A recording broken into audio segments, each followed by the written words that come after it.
வணக்கம் நேயர்களே, இன்றைக்கி நாம் பதிவிடுற வீடியோ என்னென்னு பார்த்தீங்கன்னா, சில பேருக்கு காலில் கண்ணாடி குத்தி அது வெளியாகாது. ஒரு சில துண்டுகள், சிறு சிறு துண்டுகள் பார்த்தீங்கன்னா எவ்வளவு எடுத்தாலும் அது அப்படியே காலுக்குள்ளே இருக்கும். அதை இன்றைக்கி ஈஸியாக வெளியேற்றுறது அப்படிங்கிறத பற்றி தான் பார்க்க போகிறோம். இதுக்கு நீங்கள் ரொம்ப சிரமப்பட தேவையில்லை. இதுக்கு நீங்கள் கொஞ்சம் ஒரு 50 கிராம் அளவிற்கு ஓமத்தை வாங்கிக்குங்க.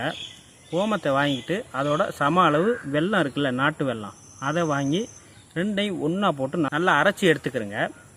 அப்படி நீங்கள் அரைச்சி எடுத்ததுக்கப்புறம் எந்த இடத்துல கண்ணாடி குத்துச்சோ அந்த இடத்துல, இப்போ உள்ளங்காலில் கண்ணாடி குத்திருக்கும், பெரும்பாலும் உள்ளங்காலில் தான் குத்தும். அப்படி நீங்கள் உள்ளங்காலில் கண்ணாடி குத்துன இடத்துல அந்த ஓமமும் வெல்லமும் சேர்த்து அரைச்சிங்கல்ல, அதை அப்படியே அப்ளை பண்ணிடுங்க.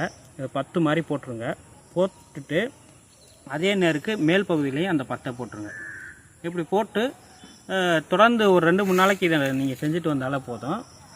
அந்த கண்ணாடி துண்டானது என்ன பண்ணும்னா ரொம்ப சுலபமாக அந்த குத்துன இடத்து வழியாகவே திரும்ப வெளியேறிடும். அது சலம் வச்சு தான் வெளியேறும். அதை நீங்கள் பிரிக்கி தான் எடுக்கணும், அதுவாக வந்துடாது.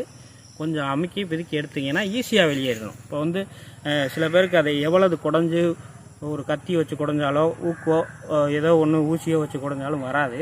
ஆனால் இந்த முறை நீங்கள் பயன்படுத்தினீங்கன்னா ரொம்ப சீக்கிரமாகவே அந்த கண்ணாடி துண்டை எடுத்துடலாங்க. இதுக்கு நீங்கள் ரொம்ப நாள் கூட காத்திருக்க வேண்டியதில்லை. 2-3 நாள் இதை நீங்கள் செஞ்சாலே போதும். கண்டிப்பாக இதில் உங்களுக்கு நல்ல பலன் கிடைக்குங்க.